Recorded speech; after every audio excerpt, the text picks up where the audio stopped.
an unmet basic need, because housing is a basic need, and it gives us this ugly picture that we are not even able to afford the basic need as individuals, as humans. And so this is a cause for concern, and these are conversations that we need to talk about to be able to get the right solutions for this problem in Nigeria. All right. So for many Nigerians, owning or even renting a house is increasingly out of reach. The call for affordable housing has never been more urgent, and yet systemic barriers persist. Addressing these challenges demand a comprehensive overhaul of the policies, practices, and perception in the Nigerian housing sector. All right, so this is all we're going to be discussing on the show today, and I want you to please engage, call us, let's hear your thoughts, and if you have any observations or any suggestions that you think can move us in the industry, can help every person in this industry be able to tackle this housing crisis, please call us. We'll be willing to hear. We want to hear from you, eager to hear from you. All right, don't touch the dial. I'm going on a short break, and when I come back I'll be introducing my guests. Please stay tuned.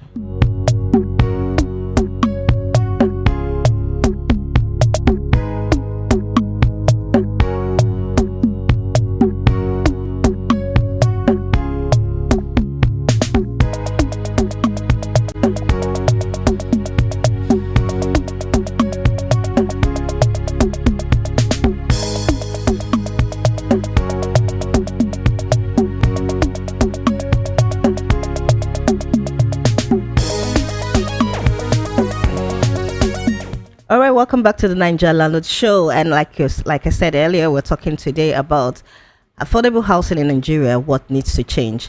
And I have a guest in the house who is an exceptional person, and he has been here before, and I'm so super excited to have him here once again with us. Olatunde Dada Abiodun is a seasoned sales professional with over 14 years of experience in finance, credit, and real estate.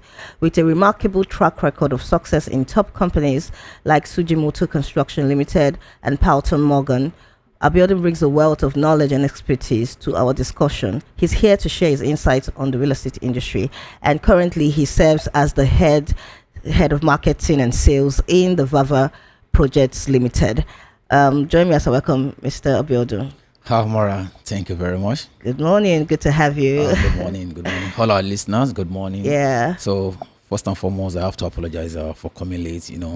This is Lagos, and there's an unforeseen circumstances. I have to give credit to the last mile officials, because there was an accident on the road. And I heard about that. Really on top of their game this morning. So okay. I have to come a bit late. Good to have you. I mean, thank God you're here safe and sound. So diving right to our topic, affordable housing, what needs to change. Now we're going right into the solution, because we cannot even begin to overflog the problem, right? We know that we have a housing crisis. We know that this problem has persisted, and that it is becoming even more prominent with the rising population and the migration that we're having in most of our cities. I want to first find out, what do you think is the root cause of this problem? Oh, thank you so much, Amara. When I came in, I heard you saying something about the affordable housing, and you said something that is not just about the low income earner. Because sometimes when we talk about affordable housing in Nigeria, the first thing that always comes to mind to majority of Nigerians is the low income earners. No, it's not. Affordable housing, even people that stays in Ikoyi, that stays in a Victoria Island. Because honestly, when you see the price of some of the property, you ask yourself what's going on. So now the question is this: what needs to change? So before I move to that, we need to ask ourselves a question. For the past 40 years, 45 years, 50 years, what was going on in Nigeria in terms of affordable housing in Nigeria? So when we are growing up, even to date, we still get to know about the likes of Shagari Estate, Jakonde Estate, Gowon Estate, not just in Lagos, all over the nation. And they're not just doing for the low income earner, they are doing for the middle income earner everywhere. You will see like Ilupeju. I'm just using Lagos as an example. You see Ilupeju, you will see in the likes of Ipajaxis, a Solo, and people were really key into it. And when you notice then when you know what we notice in those period then is that we have a lot of entrepreneurs, a lot of business people that do come all the way from Ijebu, Abeokuta, Ibadan to come and do their business. And when they finish doing their business, they go back to their various destination. So when you look at the population then in the likes of major city, the population is not as high as this. But the government of those days, they were proactive in nature. So, and also another thing you need to consider is that, okay, when they were building those houses, what are the things that they use? The likes of iron steel, the likes of a cement. We have all those companies manufacturing in Nigeria. Yeah. The likes of Abajano, the likes of Ajaokuta Steel, Elephant Cement. There's a lot of competition. So we are not talking about forex now. We are not talking about dollars that determines the cost of what we are using for our construction. Yeah. So, and also another thing we need to look at is change, technology, because we can't continue to build with those traditional way. You understand? Right. Now, because we don't have those companies again in Nigeria. Most of imagine last year January, as of December 2023, per ton of an iron was about 650,000. And by January, when there was devaluation, when dollar went up, it moved from 650,000 to 1.3 million. Cement moved like from 5,000 naira to 12,000 naira. So those who are in private sector, even government, how do you want them to mitigate such increase? You understand? Right. So I'm just trying to give us preview of all this thing when it comes to affordable housing units. During the former governor of Lagos, Fashola, then was trying to build, houses for Lagosians, and you look at the 3-bedroom apartment, and then was about maybe 12-15 million naira. Yeah, so, you have to say how many people can afford it. But when you look at the cost of construction, that how do they balance the book? So having said all this, then we need to ask ourselves, why do we move from those era of like Jakonde, Gowon to where we are?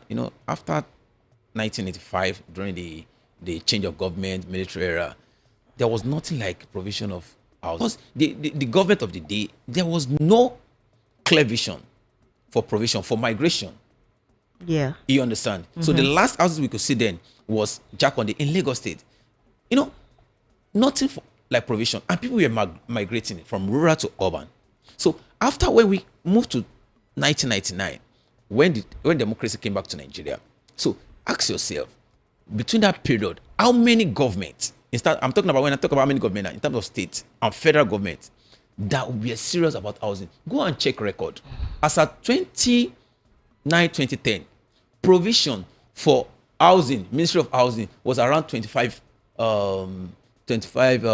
Is it even up to 25 billion? It's not up to 25 billion. Wow. Go and check the record. For years, it was when the then President Buhari came in and appointed the likes of BRF as the minister. I think that was when they moved it from like 25 billion to 100 something billion. That was still a deficit. And as at then, we are talking about 17 million housing deficit. So there was no proper provision. Yeah. From the federal government and from the state government.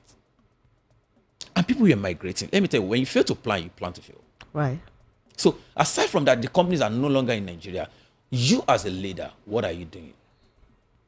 So we have years of abandonment. And now we are suffering from it. And one thing I think our government don't understand is that 10 years ago, we did an analysis that to provide the deficit of housing in Nigeria, you will need close to about 150 trillion naira. Wow.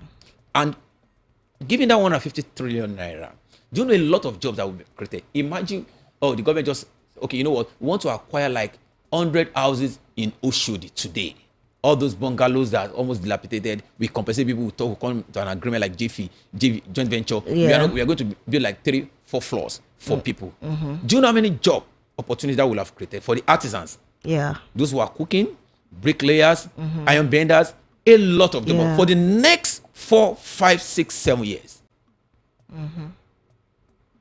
We are not doing that.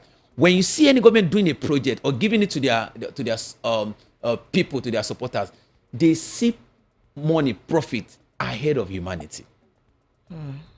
So let me give you an example of one of the states that pains my heart in Nigeria as of today. Yeah. That's my state, Ogun State. since 2007, I've not seen a serious government in Ogun State. Why did I say so? In fact, there was even one governor then that was building what's it called? Flyover all Abeokuta. I'm from Abeokuta. And when I went there, I was laughing. Ogun State border Lagos State. Yeah. Go to Lusada. Go to Ado-Dota. There's a place called Itili, very close to Ayobo. The day somebody invited me for a program there, the moment you move out from Lagos State, you will cry for Ogun State. Wow. Because the road was nothing to write home about. And this is a government that you can make a lot of tax, a lot of pay from there, if the road is good, when the road is good. Social amenities. Amara, I can tell you authoritatively because I was in the show. From 2010 to date, a lot of real estate companies started in Nigeria. And they started moving to the likes of Moyo Fada, Lusada. There's a place called Shiun very close because I know this area very well. Do you know, I stays in Yanopaja. If I leave my house in Yanopaja, I walk on island. Yeah. As I'm talking to you now, those that stays in Shiun area, in some estate there, they will get to Victoria Island before I get to Victoria Island. Why? Because of traffic. But when that road was being constructed, a lot of Nigerians were complaining. But so today, from that estate in Shiun to Victoria Island, you spend like 1 hour, 10 minutes. This is fact. Check it. But from Yanopaja to VI, you can spend 2 hours, 30 minutes. That's why I don't like driving sometimes. Wow.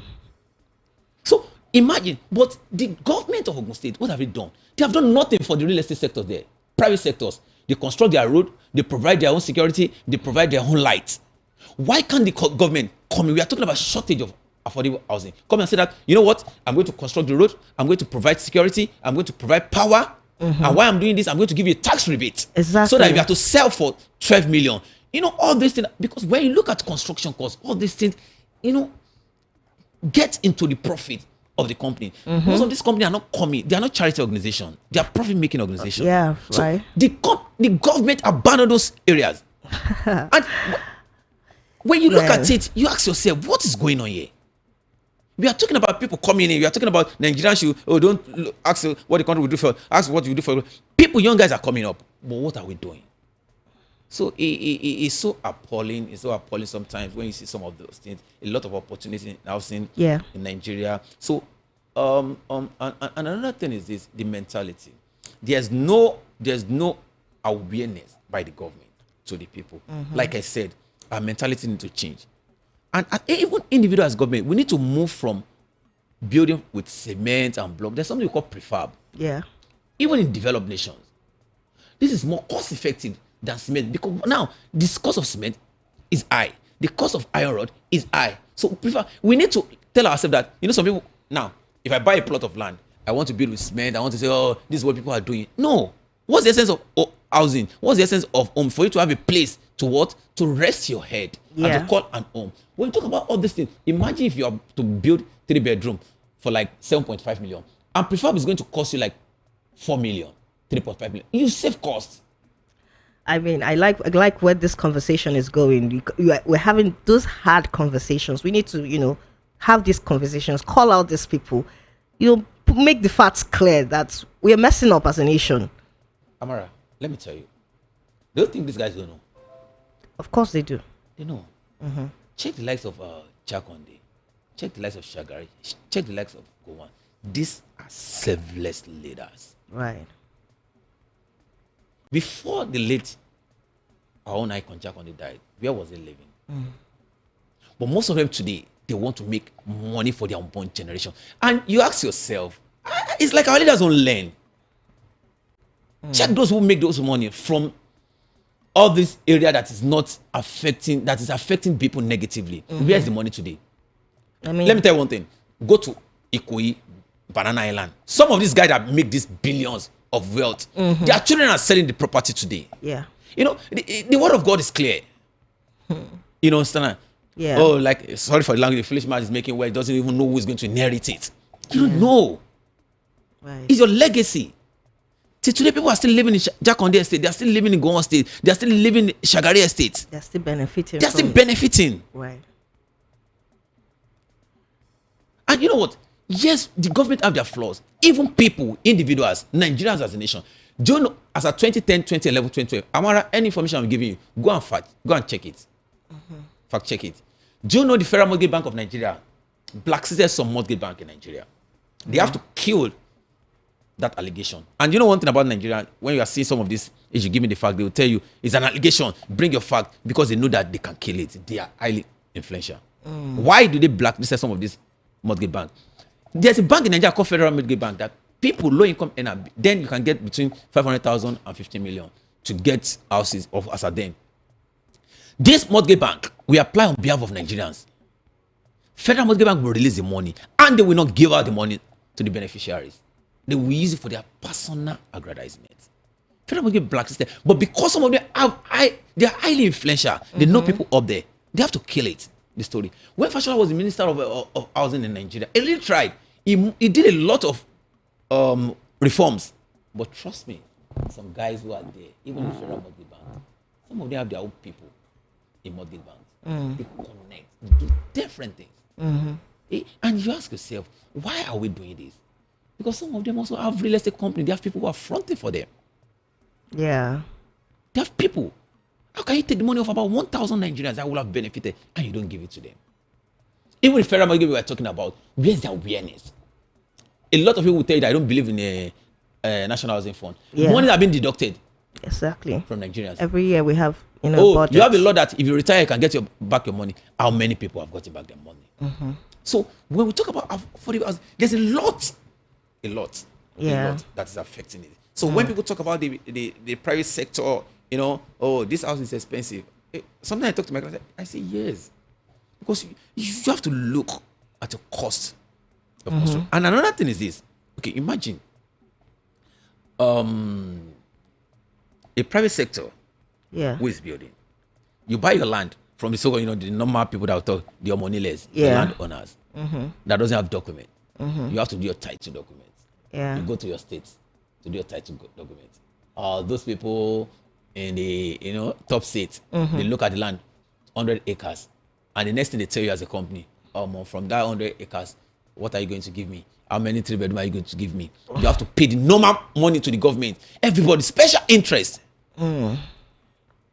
So by the time that real estate company is into business, okay, I know you don't have to do that. That means you don't have integrity. Let me tell you, this is Nigeria.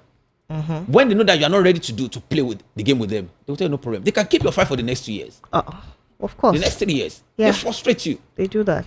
By the time you couldn't, and that's why they will bring a lot of things. They will tell you, you can't continue building because you have not gotten this permit, you have not done this, you have done. Those who have purchased from you, who have key into that project, when you are not able to deliver, they will call you out. Exactly. They begin to pull back their funds.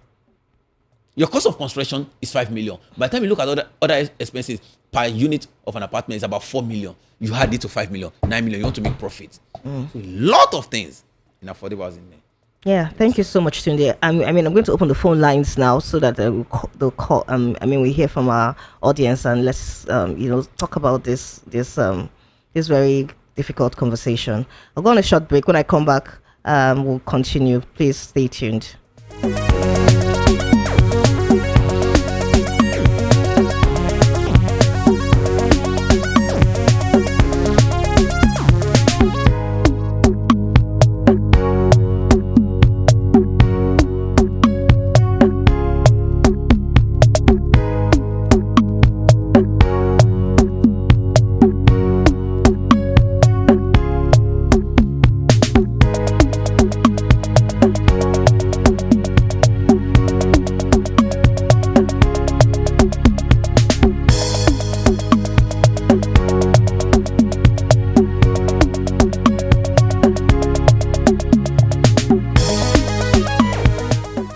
Welcome back to the Nigeria Landlord Show. If you're joining us, we are talking about affordable housing in Nigeria, what needs to change.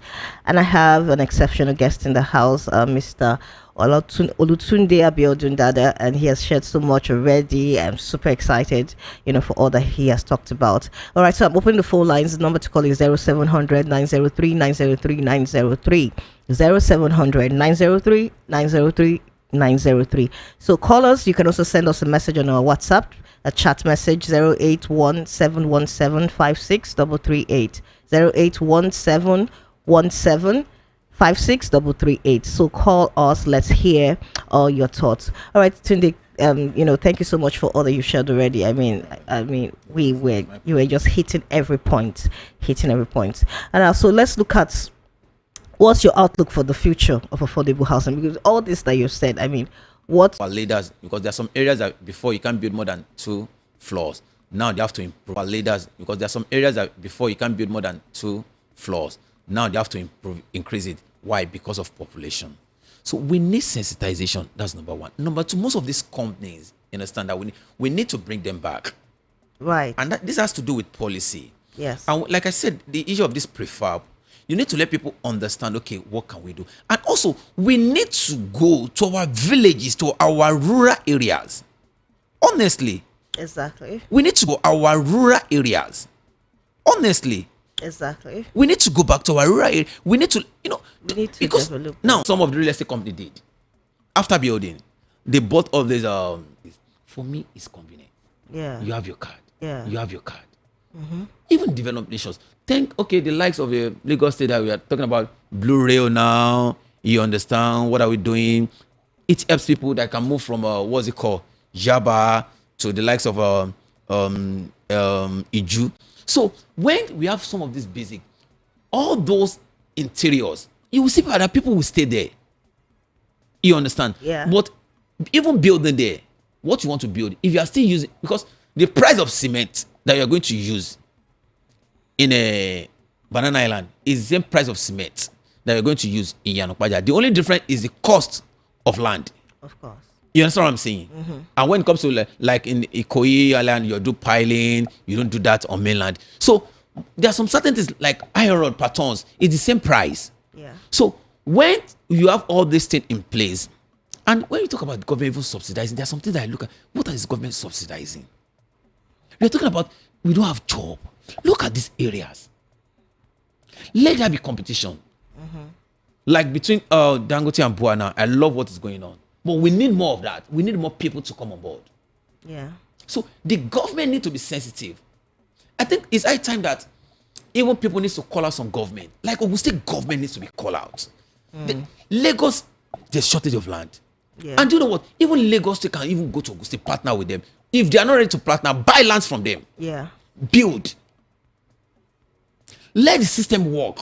I mean, I totally get it. All these cities, all these states that are close to major cities. Exactly. Ogun State and Ibadan. Yeah, exactly. Very close. You should be able to do something because look at Luzada, for Christ's sake. This is the economic hub of Ogun State. There's a lot of estates that they are abandoned estates. That's the honest truth. People can't stay there. There's nothing stopping you. You are working in my 2 units. So all these things are not rocket science. It's just about people coming up. But you know what? I was discussing with someone of recent, and he said, Tunde, you know what? You're just disturbing yourself. Some of these guys will not do it. Do you know why? Go and check them. Some of them, a lot of them have real estate company. Yeah. So by the time you build affordable housing, how do you want them to sell? And you know what? When you are building, you are not building affordable. Most of those people are working in public sector. They want to get it. How will they get it? Check their salary. What is their salary scheme? They will steal. Sorry for that language. And that's why we are talking about corruption. They will compromise. When I hear such statement, it gets me. When I hear such statement, it gets me angry. But when it comes to salary, they will not convert that to dollar. When it comes to other basic things, they will not convert it to dollar.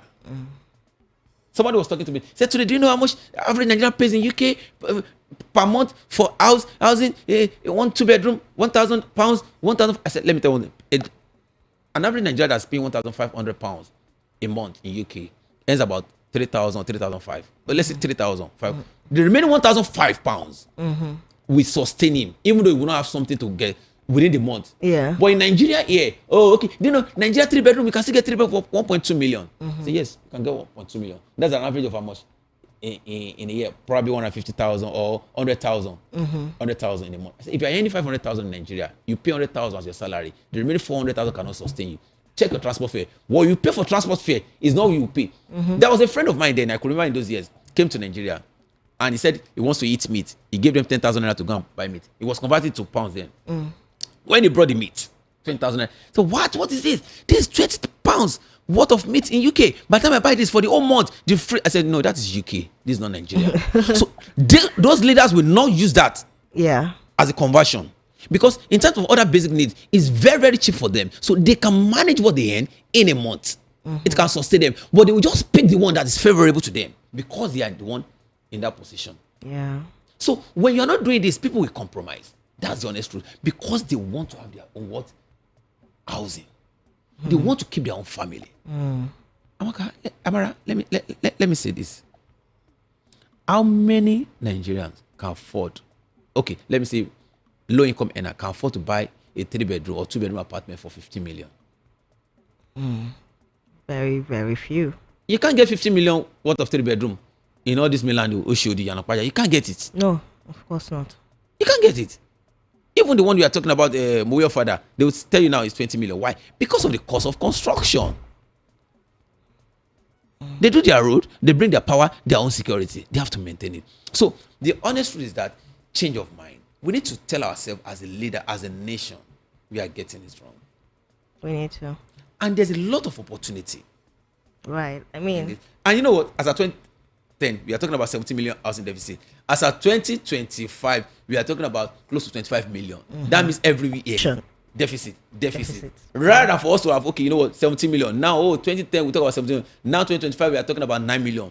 Great achievement. But every year, we are going into deficit. That means we are not serious as a nation. You're not serious. okay, the number to call is 0700 903 903 903 0700. Work with this private sector.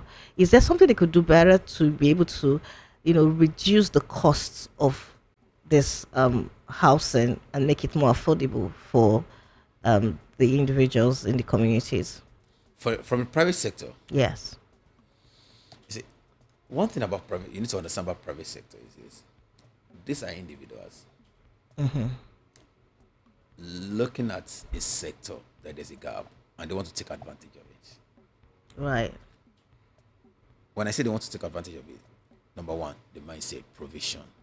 There's opportunity here. So when you want to create an opportunity as a private investor, in fact, some of those companies, they have board, they have financiers who are giving them money. So when you're talking about partnering with some of this community, yes, some community will want to partner, but because we have different mindsets, before you know it, some set of people will come up from there that we are not doing it. We just want to make money. So when a private sector is coming up to build property for average Nigeria, there are some things that is not their responsibility to do. Yes, they'll tell you, sometimes government will tell you it's CSR. CSR is different from how can I build in a community? For you as a real estate sector, private investor, to come to that community, that means you are bringing what? Development. Yes. So a serious government of that state, what should be done in that area? If I cannot bring development and private, then there are some certain things that is expected of you. Road construction, security, power. In fact, as a government, you call them, those real estate company. Oh, I appreciate you guys. Come here. What is going to be the gray area? Whatsoever you are going to need, let me know. Anywhere the government can come in, this will take it up. This will take it up. So you don't need to put your resources in this axis. So by so doing, you can tell them, they can say that, okay, you know what, how much do you want to sell? 50 million.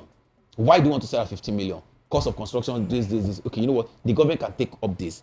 And the government can also say, you know what, let us take 25% in terms of subsidy for people. So that let my people benefit. And another thing that pains me about this kind of thing, if you see a governor or a leader that wants to do that, because of the system, as of today, it will even be compromised. But either it's going to be compromised or not, let even see somebody that will come up with that idea and say that we want to do this for our people. But rather for them to do it, they want to get, in fact, personal benefit. That's what they will be demanding from the real estate company. They will even be asking, sometimes when you see what some of these companies are going through, you will fear for this country. What is meant to be done by the government? Private. Yes, we have some private sector that what they are just after is money. You can't take it out. You understand? Take it out. Because when people who are expected to take the bull by the horn are not doing it, we are human. You understand? Because when you're talking about government also, it's this same set of people. Some of them are business people before they join politics. So they are all human. Yeah. So, but either you like it or not, when you see the body language where the leadership of the government is working towards, then you sit tight. Yeah, that's true. You understand? So you don't have to allow money or wealth ahead of humanity. Right. We need to look at ourselves in the face. These are my people. I'm a fellow. For anyone, either you're in government or you're a billionaire, it is not because you are hardworking. It is a privilege. God said, I will show mercy to whom I will show mercy. Let me tell you one thing. It's not by a certificate. We've seen people that are born from wealthy homes that become wretched. Right. You understand? Some of these people, check them when they're in school. They are not the best in their class. Some of them are not the most intelligent. That's the honest truth. But when you have that opportunity, then give to humanity. Right. And one thing they don't understand, Amara, is this. Most of these affordable housing, you still make more money. That's so true. You still You definitely make more money. profit. But some of them cannot wait for that because they just want to make the money now. 6 months, 1 year, move. Start living a lavish life. I mean, there's so much we can talk about this, but unfortunately our time is up. I quite understand. I want to emphasize one key point that you said. You must put humanity above your personal interests, your personal profits. That's what the likes of Jack on the Yeah. Gowon and Shagari did. And, Thank you so much. And these much. guys need to be celebrated, honestly. They do need We don't even need to allow them to die before we celebrate them. Because honestly, and when you look at the kind of life they live, but yet we still blame some of them. Oh, they didn't do this, they didn't do that. Thank you so much, Tunde. We need to go. Our time is up. It is so a very valuable section, and you said so much, and I know that these are conversations that would lead to better better change and better solutions in the future. Thank you so much. It was a pleasure having you. All right, so it was a pleasure, and I hope you had value. We're going to be here same time next week. Hopefully today is going to give us some more of his time, and then we'll be able to talk more about this topic. All right, so that's it for today. Till I come your way same time next week. Stay blessed. Do have a beautiful weekend. My name is Amara Omzurike, and I am out.